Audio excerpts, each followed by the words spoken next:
시편 55편. 오늘 내 마음이 심히 아프나이다. 1절부터 11절까지 하고요. 나머지 12절부터는 내일 토요일에 하겠습니다. 토요일에 하고 56편은 일요일에 하도록 하죠. 시편 55편 1절 11절까지 하도록 합시다. 55편 4절 말씀 같이 읽겠습니다. 내 마음이 내 속에서 심히 아프며 사망의 두려움들이 나를 엄습하였나이다. 내 마음이 내 속에서 심히 아프며 My heart is so pained within me. 내 마음 속에서 심히 아프다. 내 마음이 심히 아프나이다. 내 마음이 내 속에서 심히 아프나이다. 어떤 사람의 고통이 어떨 땐 들으면 내 마음 속에 전달돼서 이 전달만 되는 게 아니라 전이가 돼가지고 또 이 증폭이 돼가지고 같이 막 마음이 아프고 눈물이 쏟아질 때가 있죠. 여러분이 뭐 남한테는 안 그럴지 몰라도 뭐 부부지간에 가족간에 아니면 뭐 또 특히 가장 빨리 전이 되는 게 자식이죠. 아무래도 자식이 어떻다 그러면 뭐 진짜로 아무리 무감각한 사람이라도 마음이 아프고 막 그게 느껴진다고 막 전이가 된다고요. 그래서 나이가 드신 분들이 이제 뭐 배우자가 먼저 가고 하면 곧 따라 죽는 분들 있죠. 자기가 따라 죽고 싶어 죽는 게 아니라 그게 전달이 되는 거죠. 그래서 마음이 혼이 또 영이 몸을 상하게 하고 또 마음이 또 몸을 상하게 영향을 미쳐서 곧 따라 죽고 이런 게 있어요.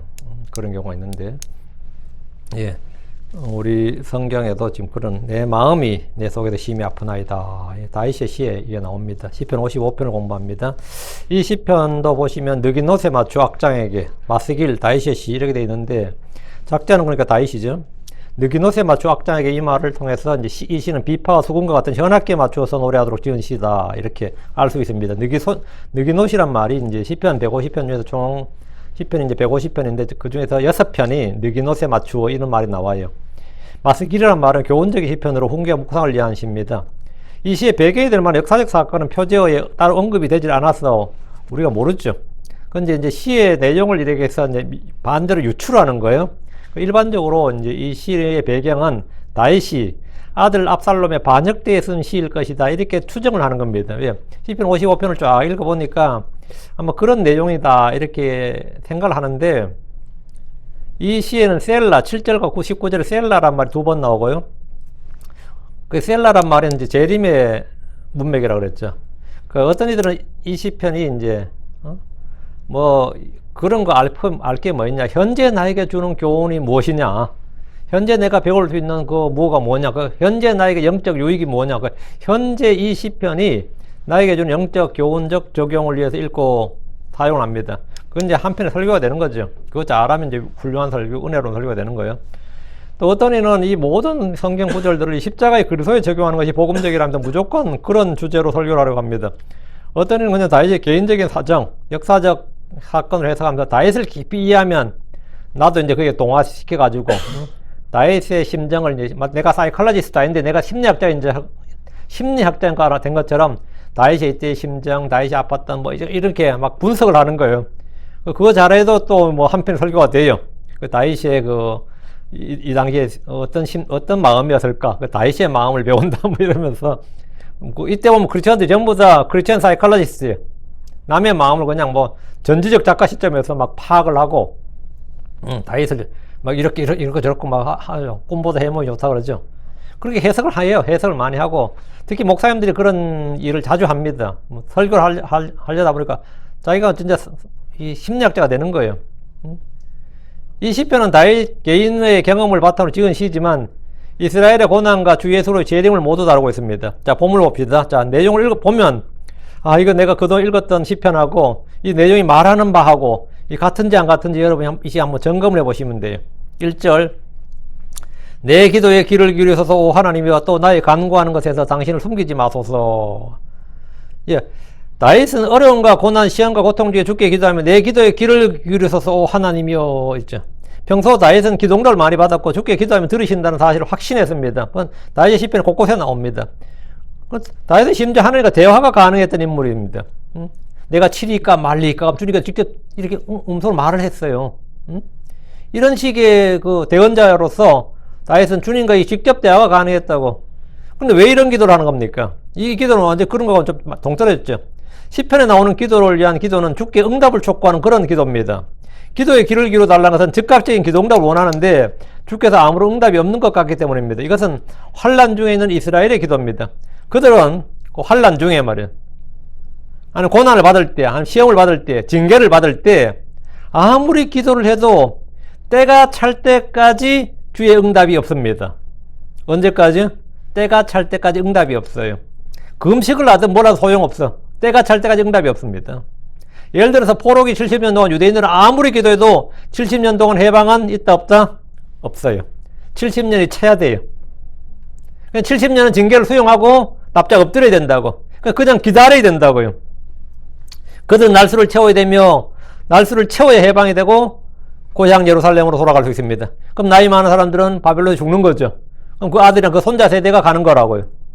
이집트에서 종살이를 하던 이스라엘 조상들은 이스라엘 조상들에게 말한 횟수가 찰 때까지 아무리 기도해도 종살이에서 해방되지 않습니다. 마찬가지로 대환란도 주께서 정하신 날수가 찰 때까지 그들의 기도는 응답되지 않습니다. 극심한 환란을 겪는 중에 성도들이 하는 간절한 기도는 내 기도에 귀를 기울이소서 오 하나님이옵니다. 내 기도에 귀를 기울이소서 오 하나님이여. 왜? 아무리 기도해도 응답이 없으니까. 언제까지? 응답이 없는 게 아니라 때가 차야 된다고. 때가 찰 때까지 우리는 뭐라고? 인내로 소망 중에 믿음으로 기다려야 돼. 그게 사실은 믿음 생활이에요. 기다리는 게 믿음 생활인데 기도 응답이 없는 것 같단 말이죠. 환난 성도들은 기도 응답이 없다는 느낌이 들 정도로 이 고난의 연소요, 그 고난의 강도가 너무나 세는데 그럼 하나님께서 즉각히 뭐 응답이 있어야 되는데 없단 말이죠. 이것은 고난 중에 있던 욥의 체험이기도 합니다. 또 나의 간구하는 것에서 당신을 숨기지 마소서. 이 말은 뭐예요? 나의 간구하는 것에서 나의 기도에서 당신을 숨기지 마소서. 나의 기도에 귀를 기울여달라는 말과 이 말은 거의 같은 뜻입니다. 당신을 숨기지 마소서. 이 말은 나의 간구하는 것에서 주께서 얼굴을 돌리지 말라, 외면하지 말아달라는 겁니다. 우리는 어떤 사람이 말을 할 때 그 말을 들어주기 싫으면 어떻게 하죠? 얼굴을 돌리는 거죠. 못 들은 척 얼굴을 돌리죠. 괜히 얼굴 마주 보고 하면 좀 곤란하니까 얼굴을 돌린단 말이지. 그 말을 들어주기 싫으면 아예 얼굴을 돌려서 외면해버립니다. 아예 만남 자체를 거부하기도 합니다. 내가 이제 이 구하는 사람은 너무나 간절한데 저쪽은 뭡니까? 만나기 싫다고, 뭐 따로 할 말 없다고 이런단 말이죠. 야, 참 황당하지만 뭐 만나고 거부한단 말이죠. 그게 뭐죠? 얼굴을 숨기는 거예요. 얼굴을 숨긴다. 이 말은 뭐죠? 만남 자체를 거부한다고요. 들을 말이 없기 때문에 만날 필요도 없다. 이 말이든 만날 필요도 없고 만날 이유도 없다는 겁니다. 나의 간구하는 것에 당신을 숨기지 마소서. 나의 간구를 외면하지 말아달라는 겁니다. 나의 간구를 좀 외면하지 말아달라. 이 말은 나를 외면하지 말아달라는 거예요. 나 좀 만나달라고요. 나하고 이야기 좀 진지하게 이야기 좀, 내가 하는 이야기 좀 들어달라고. 근데 만날 필요 없다. 나한테 올 필요도 없다. 뭐 이러면 어때요? 이게 바로 숨기지 마소서예요. 이스라엘은 죄를 범해서 징계를 받을 때, 환난 중에 있을 때 이 기도를 했습니다. 평소에 우리는 주께서 우리의 기도를 들으시는 줄 알고 확신합니다. 우리는 우리가 구하는 것을 알고 주께서 들으신 줄 압니다. 그러나 성도들이 죄를 범할 때, 징계를 받을 때, 고난 중에 있을 때 이런 믿음이 사라지고 기도를 해도 응답이 없는 것처럼 느껴집니다. 실제로 응답이 없는 것처럼 느껴져요. 그때 우리는 느낌을 신뢰하지 않고 하나님 말씀을 신뢰해야 돼요. 왜? 신약에서는 우리의 느낌이 어떠하든 간에 그 느낌이 중요하지 않습니다. 우리의 느낌이 어떠하든 간에 내가 어떻게 느끼든 응답이 전혀 없는 것 같고 주님 내게 얼굴 돌린 것 같고 내가 주님을 떠났는지 주님이 나를 떠났는지 하여튼 그런 느낌이 들 때, 하여튼 주님과 내가 분리된 느낌이 들 때 우리는 하나님의 말씀을 기억하는 겁니다. 주님은 뭐라고? 내가 결코 너를 떠나지 아니하고 너를 버리지 아니하리라. 그리고 주님께서 뭐 영원히 구속의 날까지 너와 함께 한다는, 나와 함께 계시는 것이 뭐라? 나의 느낌과 상관없이 팩트라는 거. 나는 느낌이 아닌 팩트에 의존하는, 이게 신약 성도의 우리 크리스천들의 신앙생활 믿음이에요. 크리스천들은 구원의 안전이나 구원의 영원한 보증, 그것만 믿는 것이 아니라 주님과의 교제, 주님의 임재, 주님의 내주하심, 그리고 속에서 우리 안에 계신다면 성령께서 날 떠나지 아니하신다. 이것도 뭐라고요? 영원하다. 그것도 영원한 보증을 믿어요. 똑같이 믿는다고. 그 1절 말씀 같은 경우는 이제 신약에서 우리 적용할 때 영적 교훈적으로 물론 되지만 교리적으로는 당연히 우리는 뭐죠? 우리의 느낌이 아니라 우리의 주님의 기록된 말씀을 더 신뢰한다. 이렇게 돼야 됩니다. 2절. 내게 주목하시며 또 내 말을 들으소서. 내가 나의 불평 속에서 한탄하며 소리를 지르나이다. 이 말씀은 역사적으로 이방 땅에서 포로로 잡혀갔을 때 이교도들의 포로로 고통을 받을 때 유대인들이 했던 기도입니다. 내게 주목하시며 또 내 말을 들으소서. 이것은 고난 중에 있던 욥도 했던 기도예요. 예언대로 보니 이 말씀은 대환란 중에 있는 유대인들, 환란 성도들의 기도입니다. 내게 주목하시며 또 내 말을 들어달라는 다윗의 기도는 간절히 기도하는 크리스천들에게 큰 교훈과 배움을 줍니다. 우리는 낙심하지 말고 기도해야 됩니다. 끈질기게 기도해야 됩니다. 내게 주목하시며 이 말은 나의 사정을 살펴달라는 겁니다. 주님께서 흘려듣지 마시고 나를 주목해서 좀 귀를 기울여서 들어달라는 거예요. 나의 사정을 좀 그냥 보지 마시고 좀 주목해서 봐달라는 거예요. 그 나의 고통과 나의 어려움과 나의 짐과 나의 모든 것을 주목해 보시고 해결해 달라는 겁니다. 내가 나의 불평 속에 한탄하며 소리를 지르나이다. 이게 뭔 말입니까? 지금 얼마나 힘든지 내가 나의 불평 속에 한탄하며 소리를 지른다잖아요. 여러분이 막 일이 꼬일 대로 꼬이고 누구는 기도해 준다 그러고 누구는 뭐 해준다 그러는데 점점 더 일이 꼬이고 더 힘들어지면 어떨 것 같아요? 나의 불평 속에 한탄하며 소리를 지르게 되는 겁니다. 금식을 하든 철야를 하든 뭘 해도 잘 안 된단 말이지. 근데 실제 이것이 우리가 이 현실적으로 충분히 이해가 되는 말씀이고 다윗도 이랬겠구나 이게 이해가 되고 교리적 예언적으로도 뭡니까 이놈의 대환란이라는 게 이게 끝이 없는 것 같단 말이죠. 예언의 등불 가진 사람들은 뭡니까 1260을 세면 되는데 이게 사실 끝이 없는 것 같다고. 우리가 군대 갈 때 한국 남자들 다 군대 가죠. 그러면 옛날에 뭐 36개월, 33개월, 뭐 28개월에 줄어들 때, 입대하는 날 하면 끝이 있잖아요. 뭐 국가에서 법으로 정한 날수가 있거든.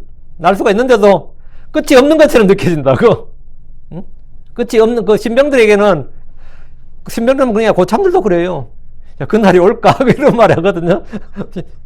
절망하게 돼. 네 제대 얼마 남았냐? 그러면 뭐 26개월 남았습니다. 그러면 그날이 과연 올까? 그날이 오지.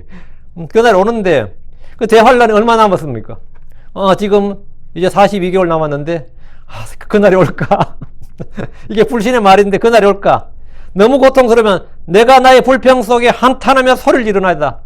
근데 우리 크리스천들에게 이 말은 이제 적용 안 되죠. 왜? 우리 크리스천들은 우리는 모든 일에 감사하라, 모든 일로 감사하라는 주의 명령을 받았고, 기도할 때는 어떻게 하라고요? 모든 일에 감사와 더불어 너희가 알을 것을 하는 게 알려지게 하라고요. 감사와 더불어. 불평 속에 이건 말도 안 되는 거지. 이건 완전 죄예요. 우리는 그리 감사하라는 주의 명령을 받았고, 기도할 때는 감사와 더불어 하라는. 근데 지금 다윗은 믿음의 사람이고 대언자잖아요. 기름 부음 받은 자고. 내가 나의 불평 속에 한탄하며 소리를 지른다 그럽니다. 죽음의 고통을 받을 때, 아무리 기도해도 응답이 올 때, 아무리 위대한 성도들이라도 이런 반응이 나옵니다. 광야에서 그 백성들이 죽게 불평하다가 파멸시킨 자에게 멸망을 당했습니다. 그래서 성경은 또한 그들 중에 어떤 자들이 불평하다가 파멸시킨 자에게 멸망을 당했으니 너희는 그들과 같이 불평하지 말라. 모든 일에 감사하라는 것이 성경의 명령입니다. 야고보서 5장 9절에 형제들아 서로 불평하지 말라. 그리하여야 너희가 정죄받지 아니하라. 불평하면 뭘 받는다? 정죄받는다 이거예요. 보라 심판자께서 문 앞에 서 계시느니라. 여러분 불평이 있습니까? 고통이 있고 견딜 수 없을 때 사실 불평이 나옵니다. 이해할 수 없는 일들이 계속해서 닥칠 때 불평이 생깁니다. 위대한 믿음의 사람은 모세도 불평했습니다. 모세 불평 안 해서 했어요. 주님한테 컴플레인 했어요. 아론과 미리암도 불평했습니다. 회중의 통치자들도 불평했고 광야의 회중들도 하나님께 불평했습니다. 모세한테도 불평했지만 하나님께 불평했어요. 엘리야도 죽게 불평했습니다. 그는 광야에서 스스로 죽기를 구했는데 열왕기상 19장 4절에 오 주여 조카오니 이제 내 생명을 취하시옵소서. 나는 내 조상들보다 낫지 아니하나이다. 그 영적인 사람들 대언자들도 죽음을 구합니다. 욥기 3장 20절 22절에는 죽기를 간절히 갈망하는 사람들의 이야기, 죽는 것이 소원인 사람들의 이야기가 나옵니다. 욥기 앞에 가까우니까 보죠. 욥기 3장 20절 22절 이거 자살하려는 사람들 읽으면 진짜 절감할 겁니다. 응? 이 구절이 성경에 이런 구절도 있나 싶고 뭐 그래요. 어찌하여 그분께서 고통당하는 자에게 빛을 주셨으며 혼이 괴로운 자에게 생명을 주셨는가. 이러한 자들은 죽기를 갈망하나 죽음이 오지 아니함으로 땅을 파고 죽음을 구하기를 숨긴 보물을 구하는 것보다 더하다가 무덤을 찾게 되면 심히 기뻐하고 즐거워하나니. 뭐라고? 이러한 자들은 죽기를 갈망하나 죽음이 오지 아니함으로. 죽는 게 참 죽고 싶은데 잘 안 죽어지는 거죠. 땅을 파고 죽음을 구하기를 숨긴 보물을 구하는 것보다 더하다. 소원이 뭐냐면 좀 죽고 싶다는 거예요. 무덤을 찾게 되면 심히 기뻐하고 즐거워하니 이랬다고요. 욥 자신도 죽기를 간절히 원했습니다. 욥기 6장 8절 9절에 내가 요청하는 것을 내가 받고 내가 갈망하는 것을 하나님 주시면 좋겠구나. 그의 기도가 뭐였다는 거예요? 내가 요청하는 거, 내가 갈망하는 게 뭐였는데, 심지어 하나님께서 나를 멸하기를 기뻐하사 자신의 손을 놓으시고 나를 끊어버리시면 좋겠구나. 나를 끊어버리시면 좋겠구나. 뭐 나를 좀 죽여주셨으면 좋겠구나 이 말이에요. 왜? 하도 아프니까요. 그때는 그렇게 조금 아픈 사람은 낫길 다 기도하죠. 정말 아픈 사람들은 죽기를 구합니다. 정말 조금 아픈 사람들은 막 하나님께 막 살게 해달라고, 낫게 해달라고 기도한 사람은 아예 덜 아픈 거예요, 사실은. 진짜 아픈 사람들은 병문안 누가 와도 죽기를 구해요. 기도 좀 해주세요. 나 좀 빨리 죽게 기도해달라. 좀 죽게 해달라고. 혼자 있을 때도 막, 주님 제발 좀, 이게 진짜 그래요. 욥기 7장 15절.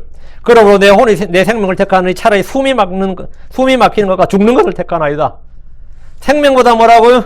숨이 막히는 것과 죽는 걸 택하나이다. 이게 여기 좀 느낌이 옵니까? 이 말씀을 읽을 때. 사람이 극한 상황으로 몰리면 무슨 짓은 할 수 있다는 것을 단체로 보여줍니다. 욥은 하나님 인정하는 곧바른 사람이었고 완전한 사람이었고 구약의 3대 의인으로 불리는 그런 사람입니다. 요나도 죽기에 불편했고 죽기를 갈망했습니다. 의로운 욥은 욥기 7장 11절 그런즉 내가 내 입을 금하지 아니하고 내 영의 고통 속에서 내 혼의 쓰라림 속에서 뭐하리다? 감사하리다. 아니죠. 내 혼의 쓰라림 속에서 불평하리이다. 이 뭔 소리야? 불평하다니. 지금 불평한다. 사입도 지금 불평 속에서 한탄하며 소리를 지르나 그랬고, 욥도 지금 내 혼의 쓰라림 속에서, 고통 속에서, 쓰라림 속에서 불평하리다 그랬어요. 이거 우리 충분히 이해합니다. 불평 속에서 한탄하며 소리를 지르는 것은 이들이 지금 대환란이란 고난 속에 있기 때문입니다. 대환란이란 고난 속에 있기 때문이에요. 물론 어느 시대 성도들도 불평 속에 한탄하며 소리를 지를 수 있습니다. 그러나 이건 정확히 이 구절의 정확한 의미는 뭐냐면 지금 환란 성도들의 이 상태를 말하는 겁니다. 3절 이는 원수의 목소리 때문이요 그 사악한 자 학대로 인함이니이다. 이는 그들이 내 위에 불복을 던지며 또 그들이 진노 속에서 나를 미워하나이다. 이는 원수의 목소리 때문에 불평하며 소리를 지르는 이유를 지금 말하는 거죠. 왜 불평 속에서 소리를 지르느냐 이거. 이는 원수의 목소리 때문이라고 합니다. 또 그 사악한 자 학대하러 인함이라. 그 사악한 자 누구죠? 그 사악한 자 하면 딱 나와야지. 예, 마귀죠. 성경에서 그 사악한 자 학대한 마귀. 그 사악한 자 학대란 죄의 사람 멸망의 아들인 짐승이, 그 짐승이 the beast, 적그리 소리를 걷는 말인데 대환란 때 마귀는 이스라엘을 학대합니다. 파라오가 이스라엘을 학대했던 것처럼 마귀는 이스라엘을 멸하려고 합니다. 이때 주께서 이스라엘을 광야로 도망하게 하시고 그들을 부양하십니다. 그렇죠?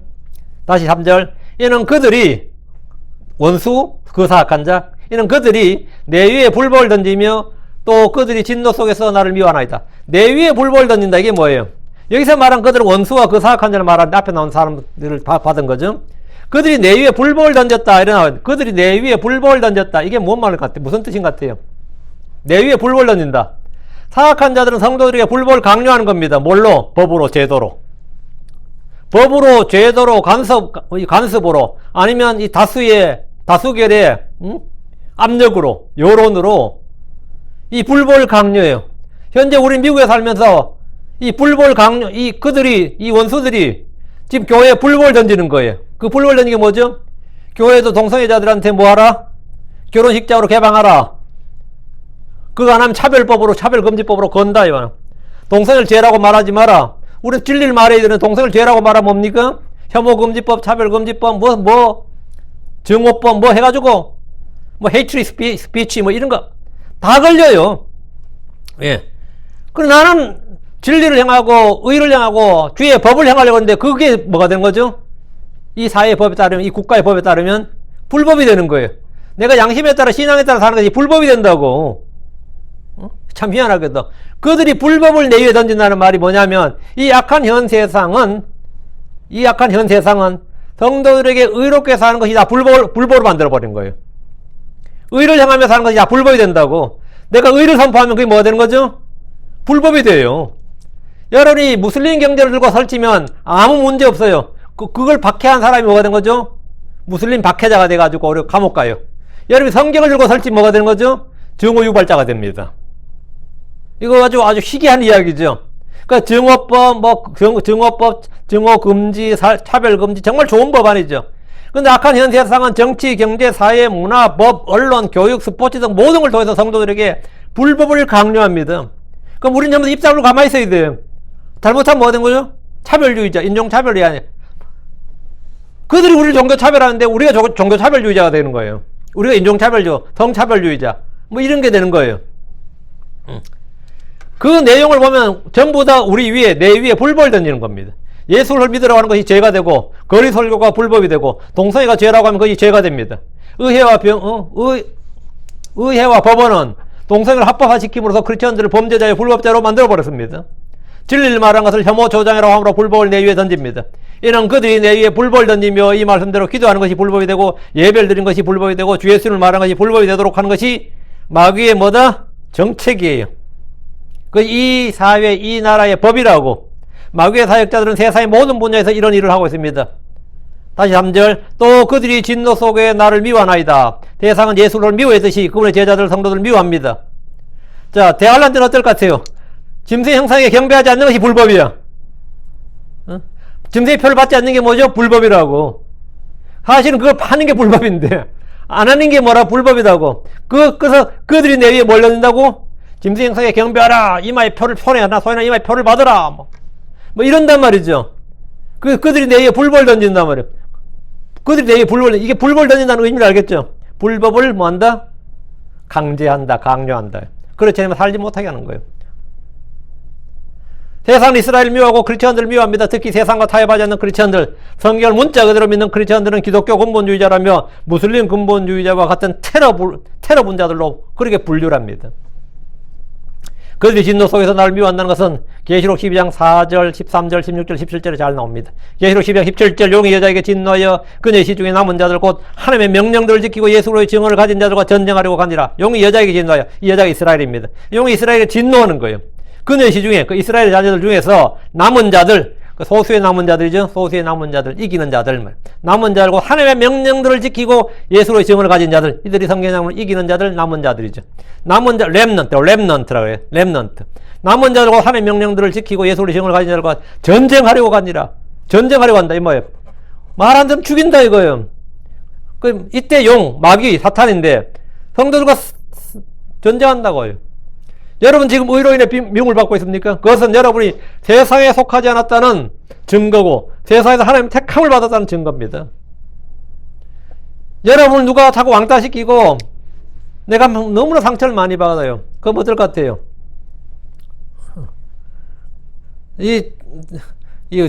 저 딸이 제 이마가 초등학교 때 그 학교의 대원자였어요. 근데 그 학교는 유난히 선생들이 바이올라가 옆에 있었거든요.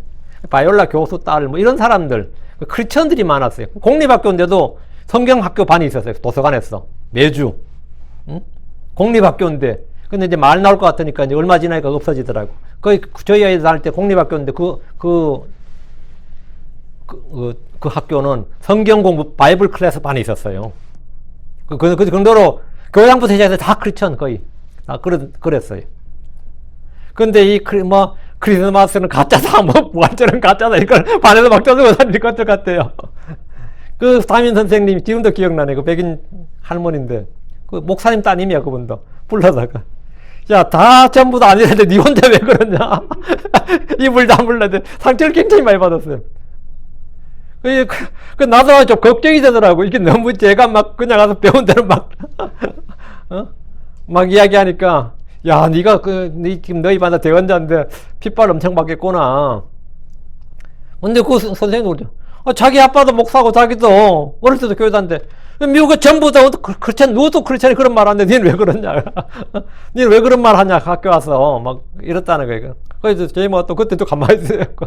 눈만 껌뻑껌뻑 해야 되지 않아요. 응? 내가 학교에서 하는 일을 들어보니까, 야, 이거 장난이 아니더라고. 근데 그 정도는 뭐 약까지. 응? 지금 현재 우리는 진짜 의를 선포하면 핍박이 와요. 없을 수가 없어. 근데 핍박이 왜 오느냐 이거야. 그래서 우리가 세상에 속하지 않았고 세상에서 우리가 하나님의 택함을 받았다는 증거라는 거예요. 그게 우리 주님의 말씀입니다. 요한복음 15장 19절에 너희가 세상에 속하여 있으면 세상의 자기가 사랑하였으리라. 그러나 내가 그러나 너희가 세상에 속하지 아니하고 도리어 내가 세상에서 너희를 택하였으므로 세상이 너희를 미워하느니라. 너희가 세상에 속했으면 세상 미워하지 않는다고. 그러나 너희가 세상에 속하지 아니하고 도리어 내가 세상에 너희를 택하였으므로 두 가지. 너희가 세상에 속하지 아니하였다. 내가 세상에 너희를 택하였다. 세상이 너희를 미워하느니라. 이건 현상이에요. 이건 결과고 당연히 현상이라고. 4절입니다. 내 마음이 내 속에서 심히 아프나이다. 이건 성도들이 겪는 이 현실이죠. 내 마음이 내 속에서 심히 상하나이다. 기도 응답은 없지. 주님 것은 얼굴 가리신 것 같지. 마귀들은 계속 불벌 내 위에 던지지. 학대하지. 그렇죠? 또 그들 진노 속에서 나를 막 미워하지.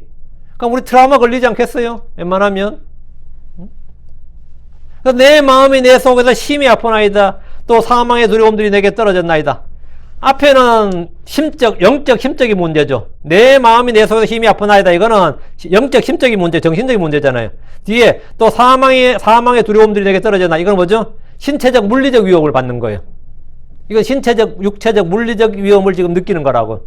그 환난 중에 있는 성도들은 누구나 마음이 상합니다. 때로 성도들은 몸이 아픈 것보다 더 큰 상처와 고통이 마음이 임합니다. 내 마음이 내 속에서 심히 아프나이다. 이것은 극심한 영적 고통, 심적 고통을 겪어본 사람들이라면 누구나 잘 압니다. 대언자 예레미야는 예레미야 4장 19절에 애가 타고 애가 끓는도다. 내 마음이 심히 아프고 내 마음이 내 속에서 소리를 내는도다. 오 내오나 내가 나팔 소리고 전쟁의 경보를 들었으므로 내가 잠잠할 수 없도다. 애가 타고 애가 끓는도다. 애간장에 녹는다. 우리말 그걸 쓰죠. 내 마음이 심히 아프고 내 마음이 내 속에서 소리를 내는도다. 그러니까 그는 유다의 범죄와 그로 인한 주의 심판을 선포하면서 극심한 영적, 심적 고통, 한마디로 정신적 고통을 극심한 스트레스를 겪었다 이거예요. 그런 스트레스를 겪으면 말이죠. 몸이 알아서 반응합니다. 뭐 괜찮아 하는데 몸이 알아서 탈이 나요. 저절로. 자기 정신은 괜찮아 그러면 그렇게 말하는데 몸이 알아서 탈이 나요. 포로 생활 중에 있던 유대인들도 이런 심적인 고통을 겪었습니다. 영적 고통, 심적 고통을 겪었어요. 하만의 계략으로 온 유대인들이 멸망당할 수 있다는 소식이 전해졌을 때 두려움에 떨지 않는 유대인들이 아마 없었을 겁니다. 이거 어떻게 되는 거야 앞으로? 하만 우리 다 죽인다는데 어떻게 되는 거야? 왕명이 지금 떨어졌다는데 며칠 날 우리 죽는다는데. 그때 유대인들이 느껴서 공포를 한번 생각해봐요. 영적, 심적 고통뿐만 아니라 사망의 두려움들이 내게 떨어졌나이다죠. 우리는 우리 자신의 문제뿐만 아니라 가족이나 사랑하는 사람들이 겪는 어려움에 대해 들을 때 내 속에서 마음이 심히 아픕니다.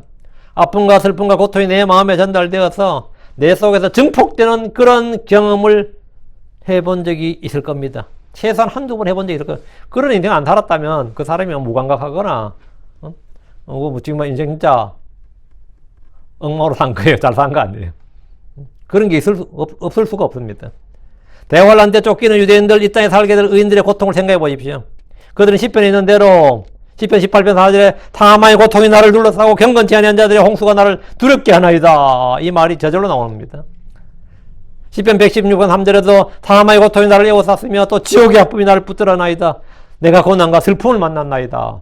전부 다 엄청난 영적, 심적 고통에 그러다 물리적 위협까지 가는 거예요. 그래도 몸이야 아무 문제 없다가 아니에요.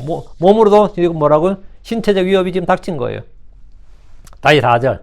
또 사망의 두려움들이 내게 떨어졌나이다. 요즘은 사형집행이 거의 되지 않기 때문에 사형 선고를 받은 죄수들이 별로 사망의 두려움을 느끼지 않는다 이럽니다. 며칠 전에 제가 뉴스를 하나 들었는데 지금 대만 사람들이 작년 한 해에 8,000명이 성인들 8,000명이 납치가 돼가지고 어제 행방불명이 되어버렸다는 거예요. 멀쩡한. 근데 그 특징이 뭐냐면 사람 실종되고 한 건 많죠. 어느 나라나 미해결 상관도 많대.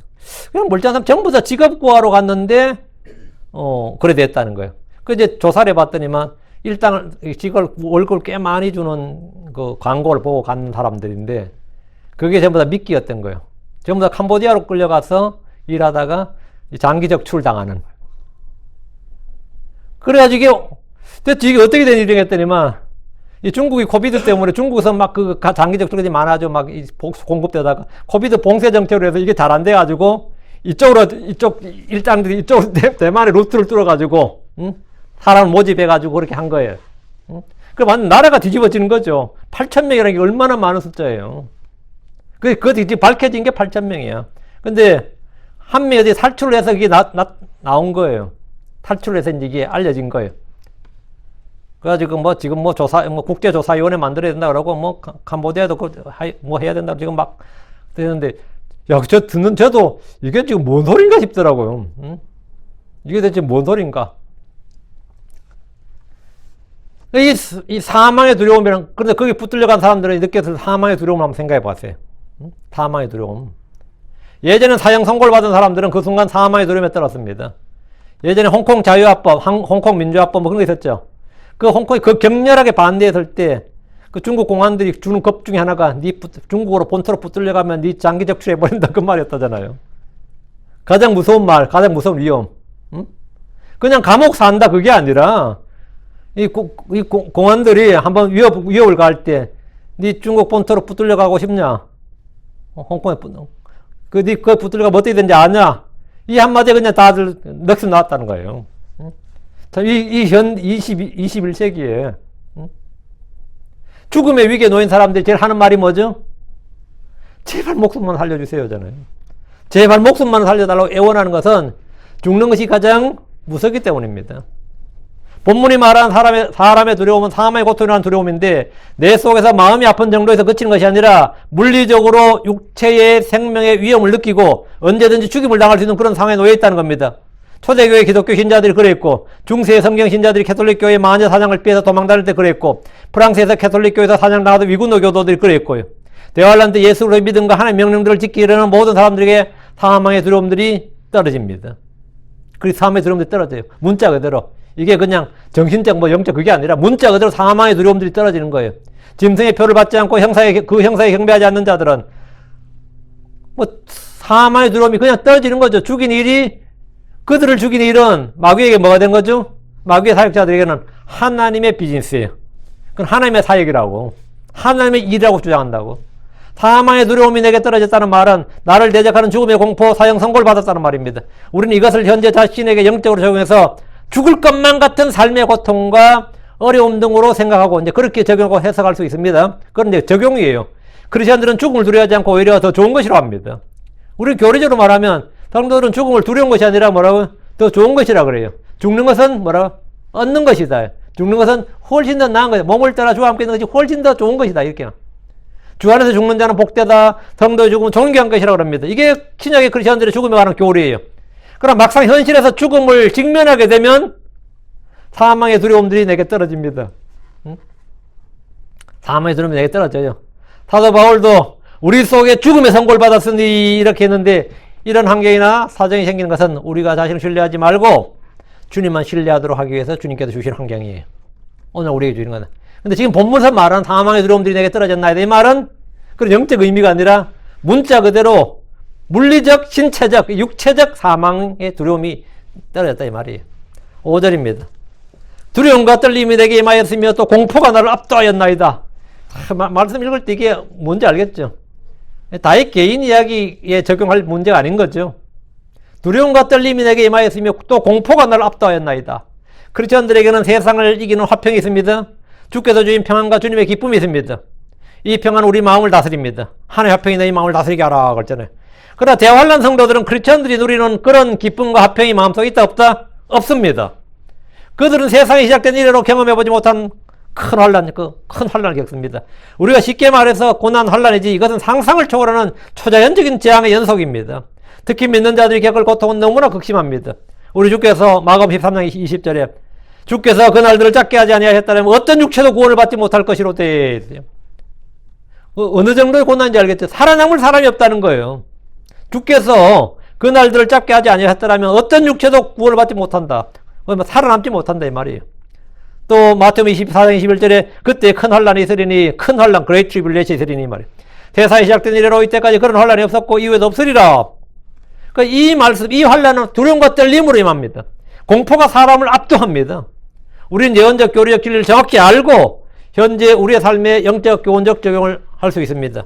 성도들의 여러 가지 두려움과 떨림이 임할 때 우리는 뭘 해야 됩니까? 주의 말씀을 기억하고 그 말씀을 근거로 기도해야 됩니다. 주의 말씀을 외쳐야 됩니다. 우리 주께서 요한복음 16장 3절에 너에게 이 일들을 말한 것은 너희가 내 안에서 평안을 누리게 하려 함이니라. 세상에서 너희가 환난을 당할 터이나 기운을 내라. 내가 세상을 이겼노라 하시니라. 너희가 이 일들 당하던 때 뭐라고요? 너희가 환란을 당할 터이나 환란 당한다. 근데 거기서 우리가 공포가 나 압도하였나 이게 아니고 평강이 내 마음을 다스리고 압도하고 은혜가 나를 다스리고 가르쳐야 돼요. 응? 당연히 공포가 나를 압도하였나 이러면 큰일 나는 거지. 우리는 주와 그분의 말씀에 대해서 두려움과 떨림을 가져야지 세상의 환란과 시험에 대해서 두려움과 떨림을 압도돼서는 안 되고 우리가 마귀를 두려워해서 압도돼서도 안 됩니다. 우리는 마귀를 대적해서 승리해야 되지. 그러니까 이 말씀은 5절 말씀은 이거는 뭔지 알겠죠? 환란 성도들에게 주신 환란 성도들에게 당하는 이 문자적 실제적 예언적 말씀이죠. 다시 5절 또 공포가 나를 압도하였나이다. 공포가 나를 압도하였나이다. 대환란 때 성도들이 겪는 실제적 공포입니다. 이집트 사람들이 10번의 재앙을 통해 느낀 그 공포. 그 공포도 이것만 못합니다. 공포가 나를 압도했다는 말은 공포의 대왕인 사탄에 관한 말씀입니다. 마귀는 이 세상의 통치자이며 파멸자고 사마의 통치자입니다. 그는 공포의 왕입니다. 욥기 18장 14절에 그가 확신하던 것이 그의 장막에서 뽑히며 그것이 그를 공포의 왕에게로 데려가고 있는 그것이 그를 공포의 왕에게로 데려가고 공포의 왕 누구예요? 마귀를 공포의 왕이라 그럽니다. 모든 교만한 자녀의 왕이고 이 세상 통치자고 이게 킹이죠. 마귀도 프린스고 킹인데 그를 공포의 왕에게로 데려가고 그랬거든요. The King of Terror. 공포의 왕이다 말이에요. 예수님은 생명의 통치자고 화평의 통치자입니다. 평강의 왕이에요. 마귀는 공포의 왕입니다. 크리스천들은 넘치는 평강과 큰 평강과 하나의 화평이 우리 마음속을 다스리게 해야 합니다. 우리는 마귀를 누리는 것이 아니라 대적함으로 그가 도망가게 해야 합니다. 그러나 그날에는 그 대환란 때는 성도들이 마귀를 이기지 못합니다. 공포가 나를 압도하나이다. 계시록 13장 7절에 또 그가 성도들과 전쟁하여 그들을 이기는 것을 허락받고 모든 족속과 언어와 민족들을 다스리는 권능을 받았으므로 성도들과 전쟁하여 그들을 이기는 걸 허락받고 그 마귀가 성도들을 이긴다고. 그러나 교회는 어떻게 되는 거죠? 성도가 지옥의 문들이 교회를 이기지 못한다고 노략질하지 못한다고요. 지금 우리는 믿음의 선한 싸움을 싸우는 그리스도의 좋은 군사로서 승리를 보장받았습니다. 승리가 보장돼 있어요. 하나님은 그리스도 안에서 그리스도를 통해서 우리를 항상 이기게 하시는 분입니다. 그러나 그날에는 성도들이 마귀와 싸워야 되는 것이 아니라 뭐 해야 되죠? 마귀와 싸워야 되는 게 아닙니다. 마귀와 싸우는 게 믿음이 아니에요. 도망가는 게 믿음입니다. 지금 우리는 도망가는 게 믿음이 아니라 싸우는 게 믿음이에요. 우리는 뒤로 물러서는 자는 주님께서 기뻐하지 않는다 그랬어요. 우리는 뒤로 물러서지도 않아야 되고 도망가지 말아야 됩니다. 우리는 전진해야 되고 믿음의 뼘을 향해서 달려가야 되고 마귀를 대적해서 싸워야 돼요. 그러나 대환란 때는 싸우는 게 믿음이 아닙니다. 그건 큰일 나는 소리예요. 도망가야 됩니다. 주께서 도망하라 이렇게 명령하셨습니다.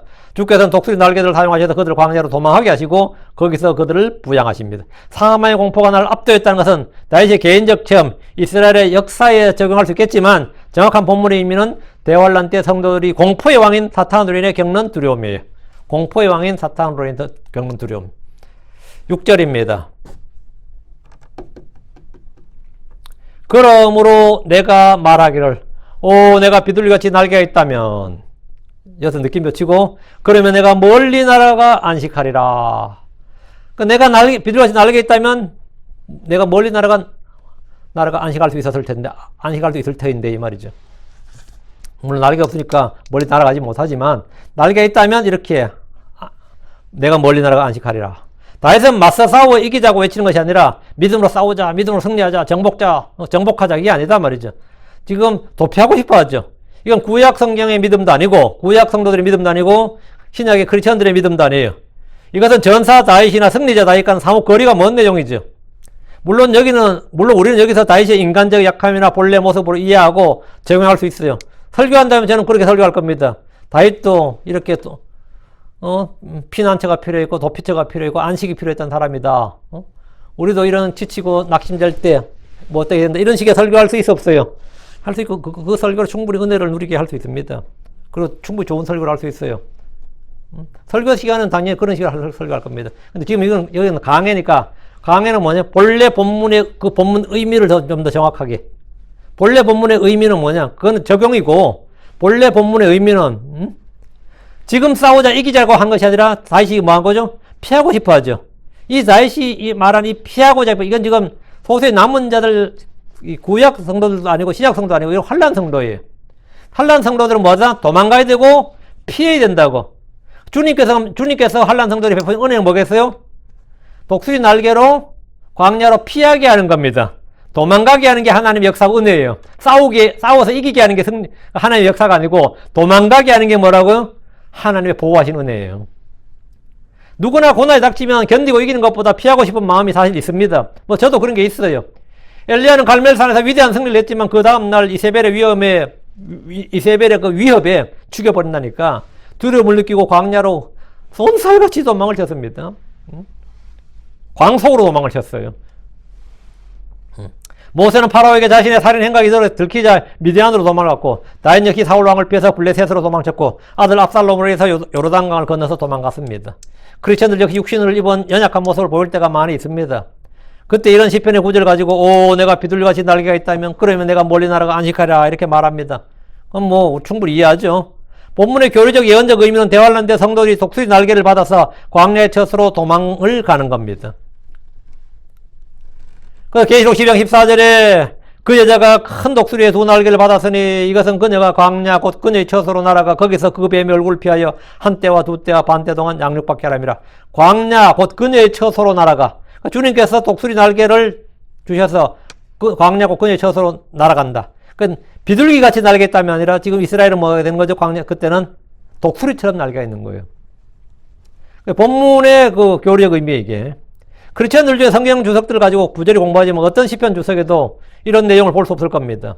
대부분의 주석은 단순히 다윗의 인간적인 고뇌와 부담과 어려움 등에 맞추어서 주석할 뿐이지 본문의 예언적 의미와 적용을 하지 않습니다. 주께서는 고난 중에 있는 환난 성도들에게 비둘기 날개가 아니라 독수리 날개를 주신다. 그리고 그들을 광야로 인도하시고 그들의 피난처를 제공하시고 그들을 먹이시고 부양하시며 1260일 동안 안식하도록 하십니다. 그게 페트라, 광야의 도피처예요.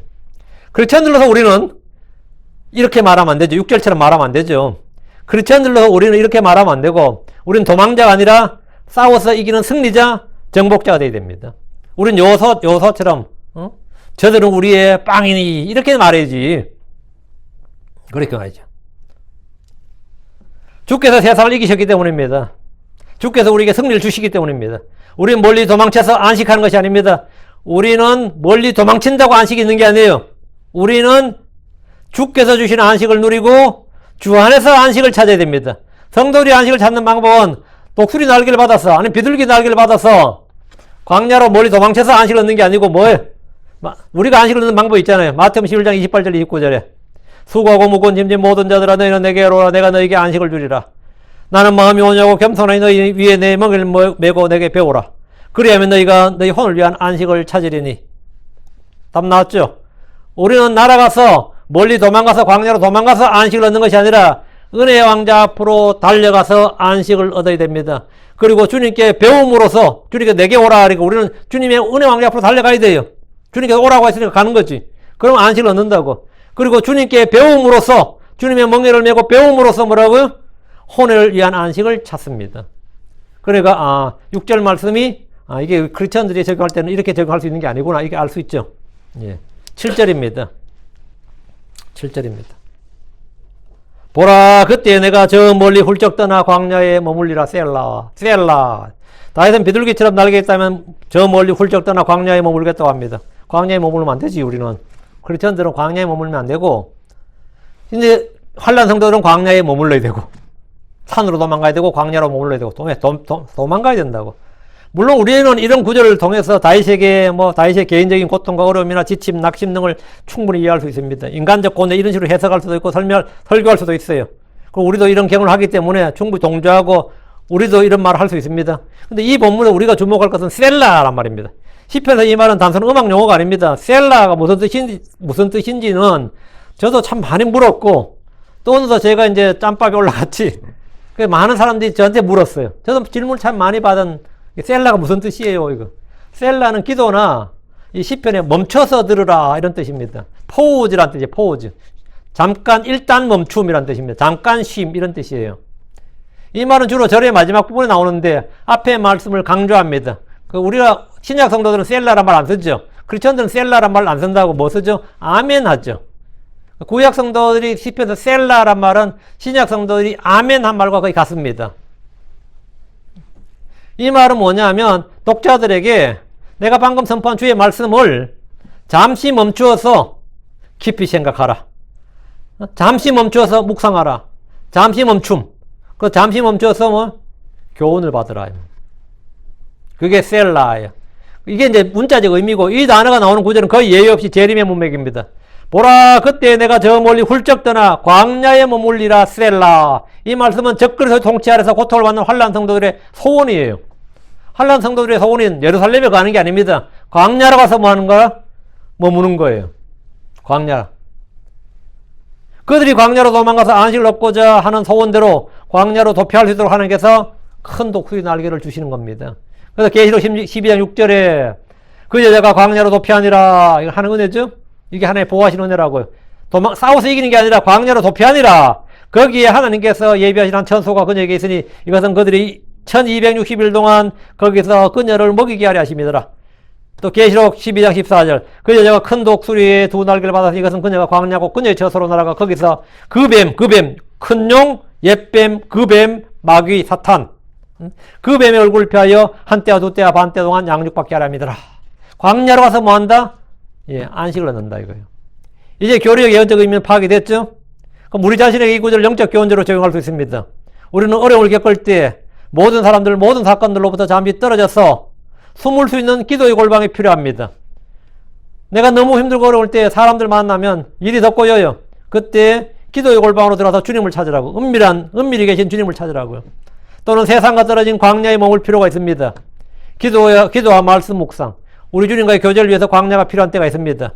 거친 광야는 육신의 모든 탐욕을 끊어놓는 것입니다. 광야라는 것은 육신을 자랑할 것이 아무것도 없는 것이 광야예요.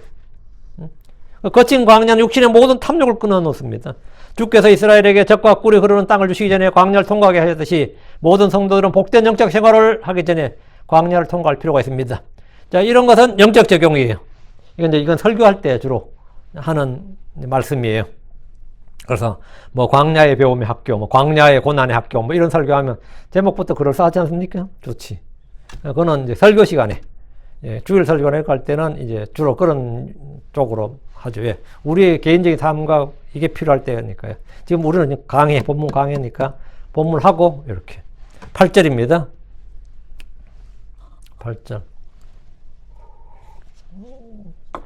내가 서둘러 거센 폭풍과 태풍에서 벗어나리라.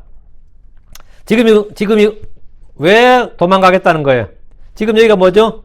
거센 폭풍과 태풍이 있는, 한마디로 말하면 텍사스 같으면, 아니면 중부 지역 같으면, 그 중부 지역들 뭐 대평원에 토네이도 이런 거 있죠. 거센 폭풍과 태풍. 그럼 어떻게 되죠? 지하 벙커로 숨어야지 무조건. 거기 와서 싸우겠다는 사람은 바보지. 무조건 숨어야 돼요. 지금 그래서 벗어나는 거라고. 서둘러 벗어나리라. 쓰나미가 몰려오면 어떻게 되는 거죠? 맞서 싸워요. 서둘러 도망가야지. 대환란 때 성도는 언제 도망을 가야 되는지 주께서 알려주셨습니다. 황폐하게 하는 가지한 것이 서지 못할 곳에 서는 것을 볼 때입니다. 도망갈 타임을 주님 가르쳐 주셨어요. 아무 데나 도망가는 게 아니라 언제? 마가복음 13장 14절 그러나 대언자 다니엘을 통해 말씀하신 바 황폐하게 하는 가지한 것이 서지 못할 곳에 선 것을 너희가 보거든 읽는 자는 깨달을지어다. 그때 유대에 있는 자들은 산들로 도망할지어다. 언제요? 예. 황폐하게 하는 가지한 것이, 멸망에 가지한 것이 서지 못하는 곳에 서는 것을 보거든. 서지 못할 곳에, 그 이스라엘 지성소에, 성전에 말이야. 서지 못할 곳에 서는 것을 너희가 보거든. 그때 무조건 도망가라고.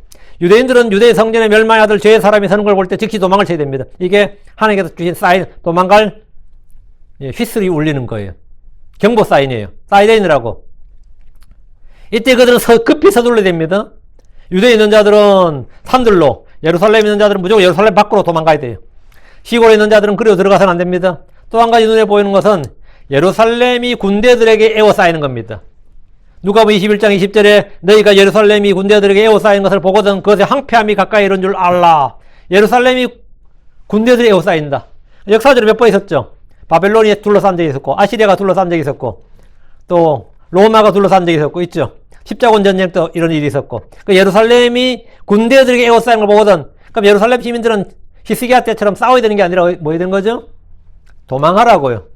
구약에서는 싸우라 했잖아요. 신약도 우리는 믿음의 선한 싸움을 싸워야 되는 거예요. 대환란 때 뭐라고요? 도망가야 된다고요. 그게 믿음이에요. 그게 믿음의 순종의 삶이에요. 그래서 이런 구절 볼 때 이제 많은 이제 주석서들이 보면 AD 70년에 로마군의 포위 작전에 적용한 로마 군인이 이제 예루살렘을 포위했잖아요. 그날 이제 성벽이 다 무너지고 성전이 불타고 그랬죠. 그날에는 이제 멸망에 가지한 것이 서지 못할 것에 서지 않았습니다. 그게 성벽이 무너지고 성전 불태운 거는 적용하면 뭐 어느 정도 맞는데, 그날에 멸망에 가지한 것이 성전에 서진 않았다고. 성전은 불탔어요. 성전은 무너졌고. 그때 타이터스 장군은 지휘관이었는데, 그 나와요. 이 로마 군사들한테 성벽을 하는 것 같은 데서 오케이인데 성전은 불태우지 말라고 했어요. 근데 이게 소문이 참 이 군대 유언비어라는 게 말이죠. 거기 엄청난 보물이 있다. 성벽 사이사이에 보물이 있다는 소문이 군인들 사이에 나는 바람에 다 헐게 된 거예요. 돌 하나 돌 위에 남지 않게 된 겁니다. 그래서 끝장난 거죠. 그 실제로 그 예루살렘 성전 안에는 이 사두개인들이 엄청나게 보화를 이스라엘의 사실은 중앙은행이었어요. 그 당시 중앙은행은 수표가 아니잖아요. 다 현물이었다고. 금과 은 같은 현물이었다고 엄청나게 많았어요. 실제로. 그러니까 뭐 난리 나버린 거죠. 그때 타이스 장군이 한 말이, 이 사람은 사실 하나님 믿는 사람도 아닌데 겁이 난 거야. 성전 불태운다가 재앙을 당할까봐. 하나님이여, 나는 저들에게 설득을 했습니다. 다만 저들이 말을 듣지 않았습니다. 저를 용서하소서. 이런 기도까지 했어요. 로마 장군이 겁을 먹어가지고. 그러니까 이걸 이제 대부분의 주석서들에 보면 이게 전부 다 AD 70년 그 로마군 포위 작용 그거 이야기하는데, 그러면 이제 그때 예루살렘에 크리스천들은 다 빠져나갔다 그래요. 근데 실제로 로마군에게 죽은 사람도 많지만 여러분 역사 보면 그 끝까지 결사항전하자는 매파들 있죠. 결사항전파들이 예루살렘에서 빠져나가려는, 성문에서 빠져나가려는 유대인들을 잡아 십자에서 죽여서 전시를 하는데, 이제 나머지 시민들이 겁먹도록, 못 빠져나도록, 그 죽은 숫자가 셀 수 없이 많았어요. 그 사람들은 자기 동족한테 죽어서 십자에 못 박힌 거예요. 실제로. 그때는 슬픈 이야기죠. 슬픈 역사인데. 근데 본문은 그 이야기가 아니다, 이 말. 왜? 멸망에 가지한 것이 서지 못할 것이 선다. 이 말은 AD 70년에 적용이 안 된다고. 주께서 하신 이 말씀은 대환란 때 적그리스도에 대한 것인데, 진짜 여러분이 만약에 뭐 주석서나 이런 걸 여러분 뭐 간주성경한테 보시면, 진짜 99.9%는 다 거기 적용하고 있어요. 이건 전부 다 적그리스도, 대환란 때 적그리스도에 대한 겁니다. 이건 어떻게 아느냐. 윤 목사 니 혼자 뭐 똑똑한 체 하지 말고 다 그렇게 말하는데, 이러면 진짜 골치 아프죠. 데살로니가후서 2장 4절에 나오지. 데살로니가후서 2장 4절에 그는 대적하는 자에서 하나님이라 불리거나 혹은 경배받는 모든 것 위로 자기를 높이는 자로서 하나님처럼 하나님의 성전에 앉아 자기가 하나님 것을 스스로 보이느니라. AD 70년에 이런 일이 없었습니다. 데살로니가후서 2장 4절에 이런 일이 없었다고. 그러니까 이거는 뭐냐, 이 이야기는 뭐죠? 대환란 때 군대가 예루살렘을 둘러싸고 멸망의 아들이 하나님 성전에 앉아 자신을 하나님으로 보일 때 성도들이라면 모두 즉각적으로 도망을 해야 된다고. 그래서 내가 서둘러 거센 폭풍과 태풍에서 벗어나라. 이게 뭐냐? 토네이도가 이긴 거예요. 예루살렘에 지금 예루살렘 전체를 삼키는 뭐라고? 토네이도가 이긴 게 뭐냐면 멸망에 가지한 것이 서는 거고, 예루살렘 예루살렘을 군대가 둘러싸는 거라. 그때 무조건 도망가야 돼. 이건 토네이도를 본 사람들이 즉시 대피 시설로 피하는 것처럼 그렇게 신속하게 피해야 된다는 사실을 말씀하고 있는 겁니다. 9절입니다. 멸하소서, 오 주여, 그들의 혀를 찢으소서. 이는 내가 그 도시 안에서 폭력과 분쟁을 보았음이니이다. 이 9절 기도가 어때요? 멸하소서, destroy, 파괴하소서, 이거죠. 멸하소서. 오 주여, 그들의 혀를 찢으소서. 엄청난 기도죠. 이는 내가 그 도시 안에, 그 도시는 뭐죠? 예루살렘이에요. 예루살렘에서 폭력과 분쟁을 보았음이니이다. 이것은 이 시대의 크리스천들의 기도나 간구가 될 수 없습니다. 우리는 이런 식의 기도를 하지 않고 해서도 안 됩니다. 이 기도는 원수를 멸해달라는 기도인데, 주께서 그들의 혀를 찢어달라, 그들을 멸해달라고 하는 건데, 그들이 신성모독하는 말 하면서 성도들을 괴롭히기 때문입니다. 멸하소서 주여, 그들의 혀를 찢어소서. 이 말은 원수를 갚아달라는 기도인데, 이들의 기도는 계시록 18장 20절에서 성취됩니다. 계시록 18장 20절에 너 하느라 너희 거룩한 사도들과 대언자들아, 그녀로 인하여 기뻐하라. 하나님께서 너희를 위하여 그녀에게 원수를 갚으셨느니라. 계시록 19장 2절에도 그분의 심판들은 참되고 의로우니 그분께서 음행으로 땅을 부패시킨 그 큰 음녀를 심판하시고 또 자신의 종들의 피해 원수를 그녀의 손에 갚으셨도다. 이게 뭐냐? 이 말씀이 성취되는 거죠. 주께서 성도들이 구하는 것 이상으로 원수를 갚아주셨습니다. 갚아주십니다. 다시 9절. 이는 내가 그 도시 안에서 폭력과 분쟁을 보았음이니이다. 그 도시란 예루살렘을 말합니다. 예루살렘은 주의 성전이 있었고 여러 종교에서 성지라고 부르는 도시입니다. 그렇다면 그 도시는 어디죠? 가장 경건하고 가장 영적이고 가장 거룩하고 율법에 대해서 보수적이어야 되는 도시. 근데 예루살렘이 요즘 뭐 하죠? 동성애 퍼레이드가 열렸다는 거 아시죠? 응? 어? 이거 뭐 예루살렘이 그 말이 되냐고. 예루살렘은 무슬림도 지들이 성지라며. 그럼 다른 도시들에서는 그래도 예루살렘은 그러지 말아야 되잖아. 유대인들도 거기에 자기들 성지라며. 기독교인도 캐톨릭도 거기가 자기들 성지라며. 응? 그런 곳에서 지금 뭐가 일어난 거예요? 예. 그런데 그 도시와는 뭐라고? 가장 부패한 도시입니다. 그 도시는 세상의 여느 이교도들의 도시와 마찬가지로 폭력과 분쟁이 있고 음행이 있습니다. 그래서 그 나라의 예루살렘은, 대할란드 예루살렘은 어떤 도시냐면 영적으로 소돔과 이집트라 불립니다. 계시록 11장 8절에 그들의 죽은 몸이 그 큰 도시에 거래 놓이리라. 그 도시는 영적으로 소돔과 이집트라 하고 그곳은 또한 우리 주께서 십자가에 못 박힌 곳이니라. 그 도시는 영적으로 소돔과 이집트라고 한다. 그 도시. 예루살렘은 영적으로 뭐라고? 소돔과 이집트라고요. 소돔이란 거 뭐죠? 음행과 폭력이 만연한 곳이단 말이죠. 이집트라고 그런다고. 이집트 세상의 모형이잖아요. 이집트는 뭐 다신교의 배교의 모형이다. 배교, 예. 이교도들의 본부란 말이죠. 구약에서. 다음이 바벨론이고, 그죠? 그 대환란 때 예루살렘 안에는 날마다 의인들이 목배임을 당합니다. 누가 죽어요? 남은 자들, 이긴 자들, 이거 끝까지 하나님의 명령과 예수를 믿을 가진 자들이 죽는다고. 의인들이 목배임을 당해요. 그러다 결국 마지막에 죽는 의인들이 누구예요? 두 증인까지도 목배임을 당한다고요. 목이 잘려서. 그들의 죽은 몸이 그 큰 도시에 거리 놓인다잖아요. 그럼 이때 이제 사람들이 하도 기뻐서 막 선물을 주고받는 자예요. 그게 메리 크리스마스예요. 선물 주고받는단 말이죠. 그러니까 두 증인도 목이 잘리는 판국이니까 그 도시가 영적으로 소돔, 이집트라 불린단 말이죠. 환란 성도들은 주께서 속히 오셔서 원수들을 멸해 주실 것을 구하는 이유가 그 안에 있는 짐승과 거짓된 자, 무지한 피, 즉 성도들의 피를 흘리는 폭력 때문입니다. 그래서 제단 아래 목배인 혼들이 있잖아요. 제단 아래 그 목배인 혼들이 그들이 큰 음성으로 외쳐 이르되 오 거룩하고 진실하신 주여 주께서 땅에 거하는 자들을 심판하사 우리 피에 대한 원수를 갚아주지 아니하시는 일이 얼마나 더 지속되니까 왜 이렇게 기도해도 빨리 안 갚아주냐? 뭐라 이때는 뭐가 있다고? 기다리라. 때가 있다 이게. 그게 바로 시편 55편 전체 내용이에요.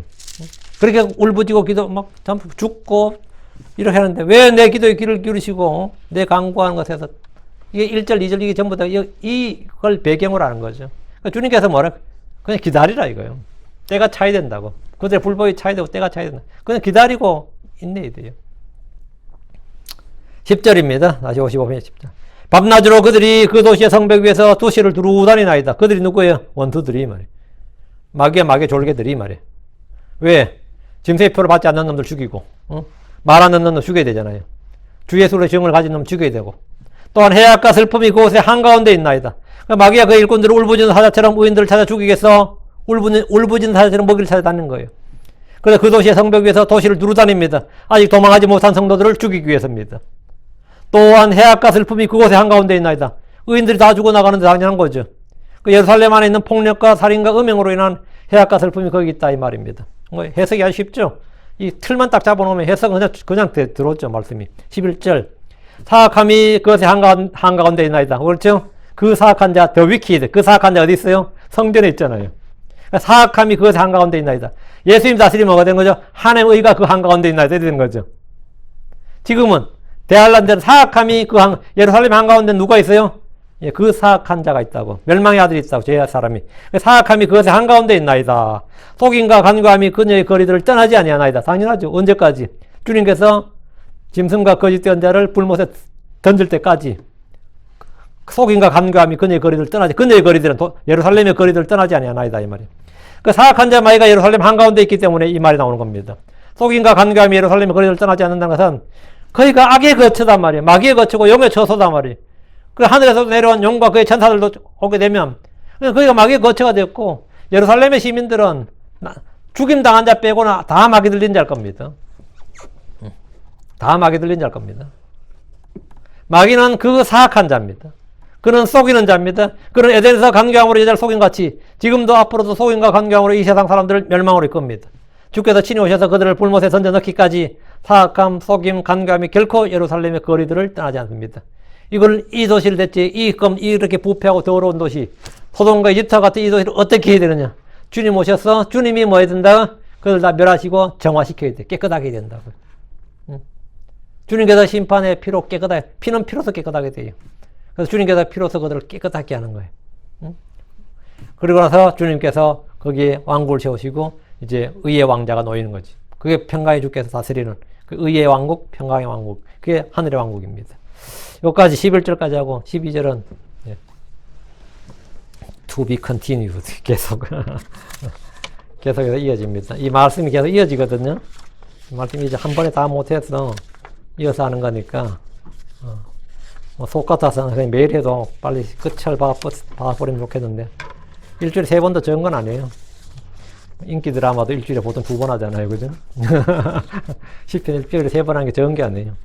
그러니까 꾸준히 따라오시면 하다 보면 벌써 10편 55편 하고 있습니다.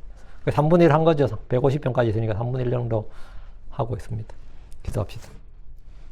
위대하시고 거룩한 주하나님 감사합니다. 하나님께서 은혜 주에서 온 주의 말씀을 선포해 줍니다. 선포한 모든 말씀들이 주의 성도들 마음속에 전달되게 하여 주시고 이 말씀들이 그 생명, 이 말씀들의 권능, 이 말씀의 그 영의 모든 것들이 성도들 안에 잘 전달되고 그 속에서 참 단단히 박힌 목과 같이 그렇게 또 금강석 철필로 금강석이 새긴 같이 그렇게 마음판에 이 생명의 서신처럼 그렇게 새겨지게 하여 주시고 쓰여지게 해 주시옵소서.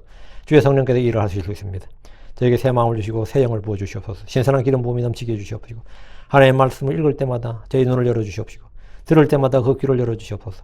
성경 기록들을 저희가 성경을 펼 때 또 성경 기록들을 열어 주시옵소서. 아버지 하나님 말씀을 통해서 우리 주 예수님을 볼 수 있게 해주시고 그분이 행하신 일들과 행하실 일들을 또 볼 수 있게 해주셔서 그 놀라운 일들을 통해서 저희가 깊은 교훈 또 아버지 하나님 또 놀라운 은혜를 얻게 해주십시오. 하나님 아버지 하나님 이 말씀 침략에서 하나님의 말씀이 주님 오시는 그날까지 계속해서 선포될 수 있도록 해주십시오. 감사드리며 주의 성기도합니다. 아멘.